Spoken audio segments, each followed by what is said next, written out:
नमस्कार, सीयूईटी जी के प्रोग्राम में आपका स्वागत है। आइए शुरुआत करते हैं आज के एपिसोड की।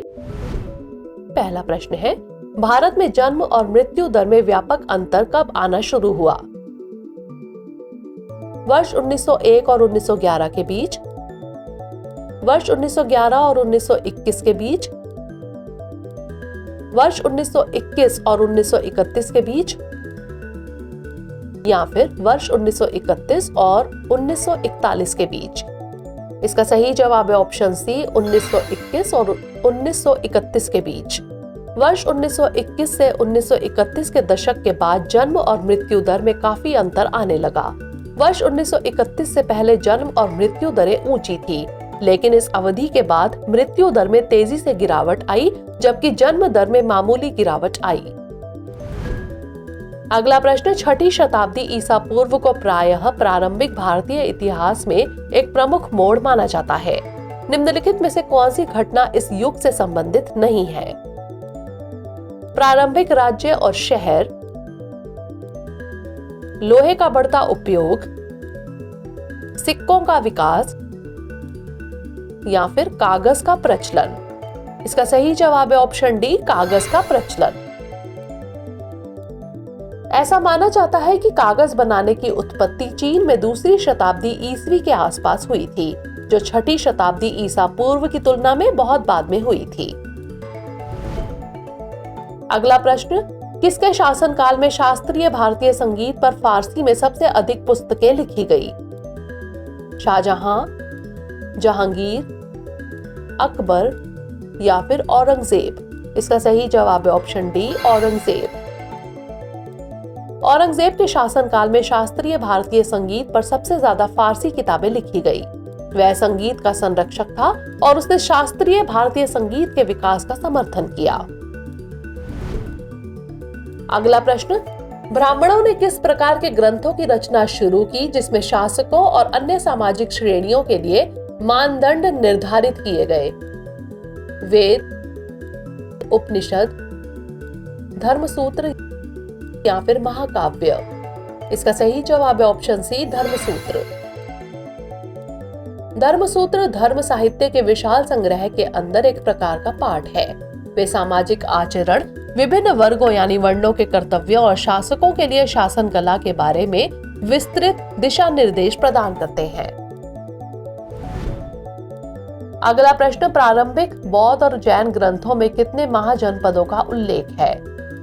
10, 16, 12, या फिर 20? इसका सही जवाब है ऑप्शन बी, 16। महाजनपद शब्द प्राचीन भारत में उभरे प्रमुख राज्यों या साम्राज्यों को संदर्भित करता है, विशेष रूप से छठी चौथी शताब्दी ईसा पूर्व के दौरान। प्रारंभिक बौद्ध और जैन ग्रंथों जैसे अंगुत्तर निकाय और भगवती सूत्र में 16 महाजनपदों का उल्लेख है।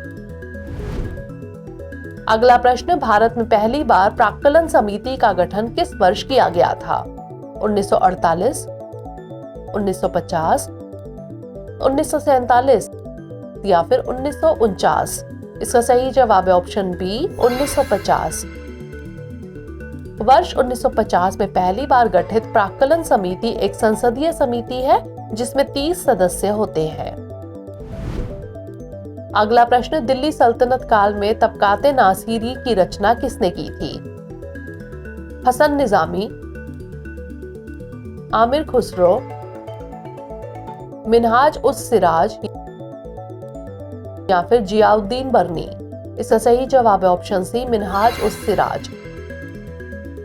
मिनहाज उस सिराज ने तबकात ए नासिरी की रचना की, जो दिल्ली सल्तनत काल का एक महत्वपूर्ण ऐतिहासिक वृतांत है जो भारत में मुस्लिम शासकों का विस्तृत विवरण प्रदान करता है।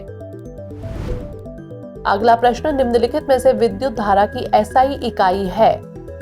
एम्पियर, कूलम्ब, वोल्ट, या फिर वॉट? इसका सही जवाब है ऑप्शन ए, एम्पियर। विद्युत धारा की एसआई इकाई एम्पियर है, जिसका नाम फ्रांसीसी भौतिक विज्ञानी आंद्रे मैरी एम्पियर के नाम पर रखा गया है, जिन्होंने विद्युत चुंबकत्व के अध्ययन में महत्वपूर्ण योगदान दिया था। अगला प्रश्न, गोवा से पहले भारत में पुर्तगालियों की राजधानी क्या थी? कोचीन, मद्रास, बंबई या फिर पटना? इसका सही जवाब है ऑप्शन ए, कोचीन। भारत में प्रथम पुर्तगाली वाइसरॉय फ्रांसिस्को डी अल्मेडा ने अपना मुख्यालय कोचीन, आधुनिक कोच्चि में स्थापित किया। अंतिम प्रश्न, भारत में स्मार्ट सिटीज मिशन कब शुरू किया गया? 2017, 2016, 2014 या फिर 2015? इसका सही जवाब है ऑप्शन डी, 2015। यह पहल प्रधानमंत्री नरेंद्र मोदी द्वारा 25 जून 2015 को शुरू की गई थी, जिसका उद्देश्य स्मार्ट सिटीज विकसित करना था। आइए नोट कर लेते हैं अभ्यास प्रश्न। उस घटना को क्या कहते हैं जिसमें एक प्रजाति बाधित या नष्ट हो जाती है, जबकि दूसरी प्रजाति जनसंख्या अंतःक्रिया से प्रभावित नहीं होती है? एमिसलिज्म, कॉमिसलिज्म, म्यूचुअलिज्म या फिर न्यूट्रलिज्म? इसका उत्तर हमें कमेंट सेक्शन में जरूर भेजिएगा। धन्यवाद।